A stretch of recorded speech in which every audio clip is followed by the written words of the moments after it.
In this next video, I want to talk about the idea of gender in Roman society, as in looking at the role of men and in particular women in public.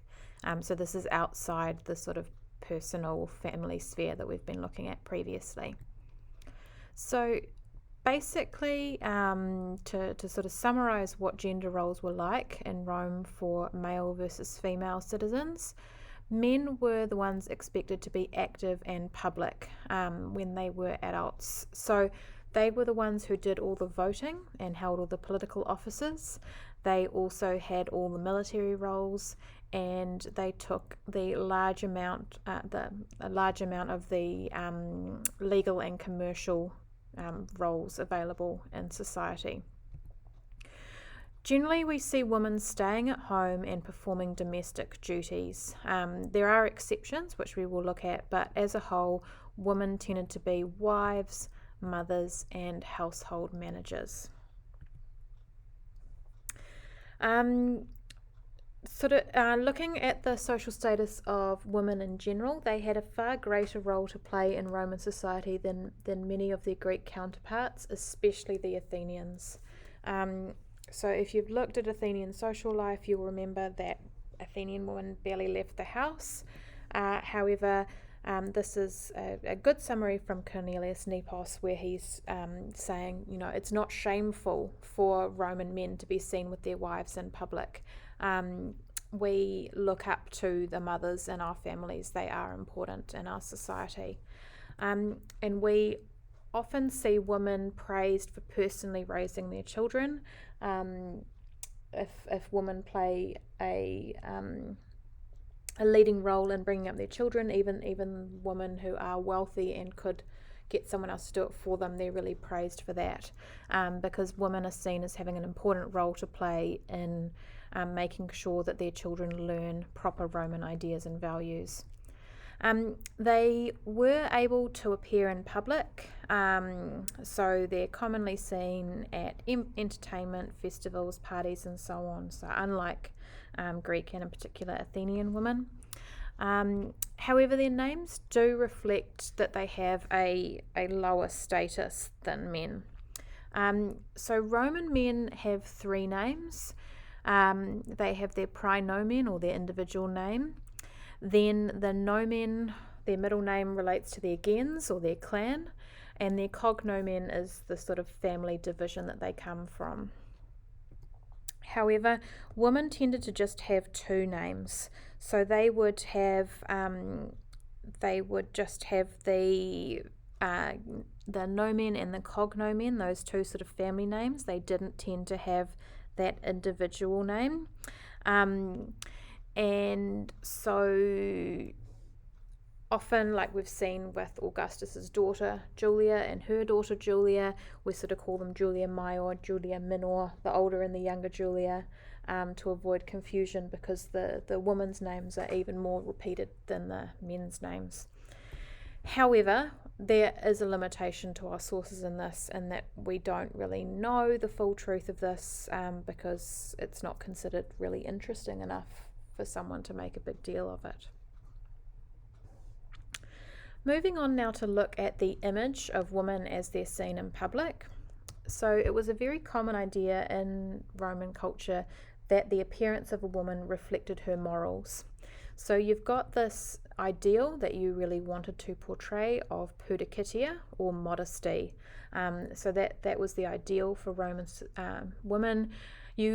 It was a good thing to be beautiful, but you didn't want to be putting lots of time and effort into making yourself beautiful, because that sort of excess in your appearance meant that a woman was overly extravagant. She was only interested in superficial things.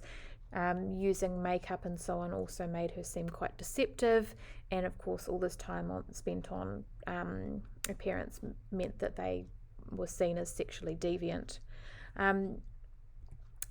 The dress and the way that women portrayed themselves was also seen as quite symbolic of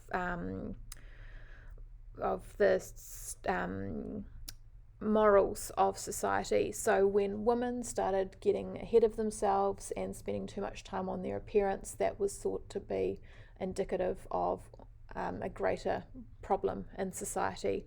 And so we see quite a few instances of sumptuary laws where the Senate actually try and restrict the amount of jewellery and so on that women can wear, thinking that this will fix all their problems.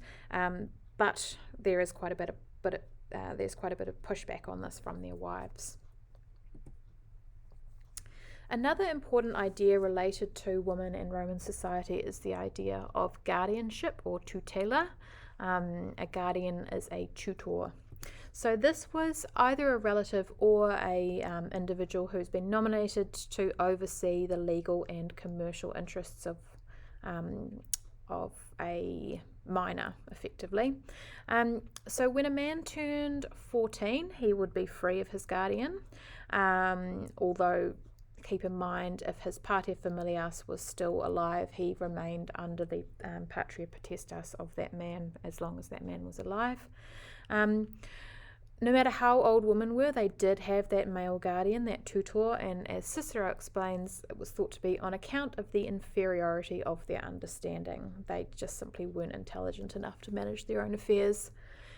There were, however, some exceptions to this, as we'll see. In Augustus's morality reforms, he brings in these laws where if women have enough children, they don't have to be under the guardianship of their tutor. Also, the Vestal Virgins had a special status as Rome's highest female religious officials, so they didn't have to have a guardian either. In terms of the status of women under Roman law, we think that very, very early on in the first days of Roman history, men and women could inherit equally. However, by the time of the 12 Tables, which is sort of early Republic, this was restricted so that the firstborn son would inherit everything, and then the closest male relative if there was no firstborn son. It's interesting that some crimes are only crimes if they're committed by a woman.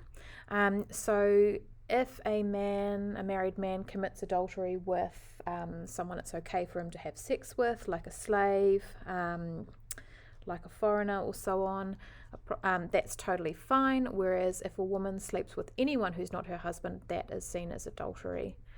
Drinking wine at times was also seen as a crime if it was committed by a woman, because it's thought to either lead to adultery, which is a crime itself, or potentially drinking wine would make them abort a child, and it's not her decision to make, it's her pater familias or her husband. Very interestingly, rape was a crime, but it wasn't seen as a crime against the woman. It was seen as a crime against her guardian. So that man is effectively stealing from another man, rather than committing a crime against the woman and her body. She doesn't really have a say in this. And rape was only a crime if it was committed against a citizen woman. So you couldn't get in trouble for raping a prostitute or a slave or even an actress, because their bodies are not under their control.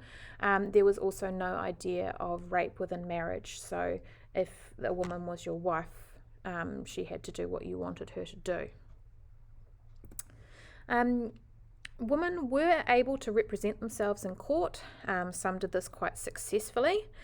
However, they were restricted by law from representing anyone else. So they could only defend themselves or prosecute on their own behalves. Otherwise, someone had to do it for them. And women were able to own large amounts of property and businesses. Or they could own property and businesses, and some of them did become very successful.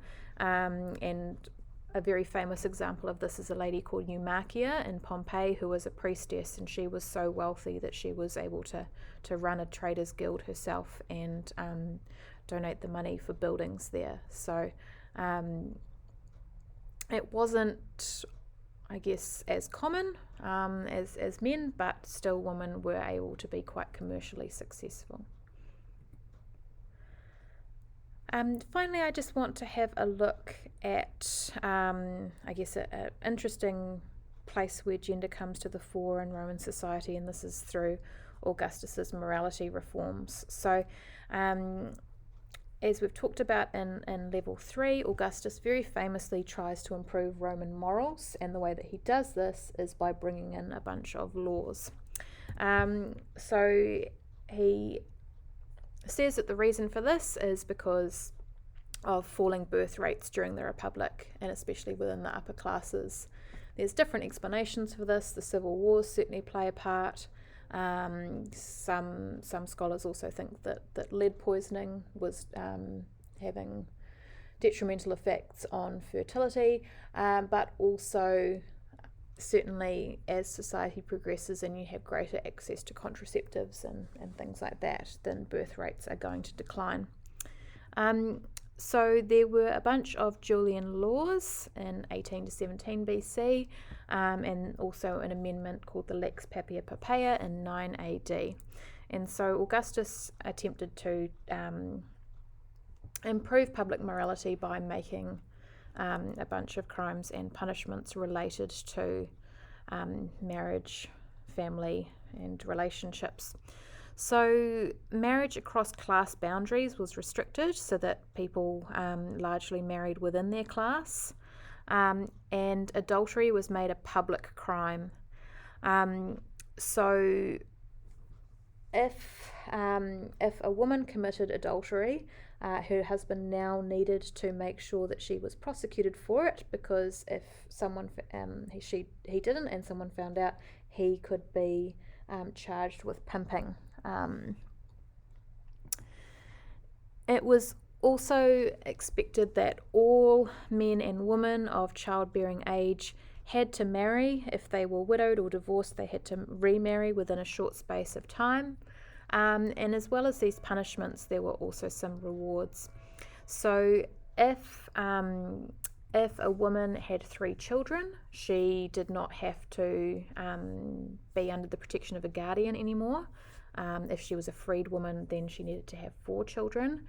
There were also more political opportunities for men who had children. And if you didn't have children, you were married but you didn't have children, you could only inherit half of what was left to you. So there was certainly, I guess, a big instance here of the state trying to get involved in families and relationships.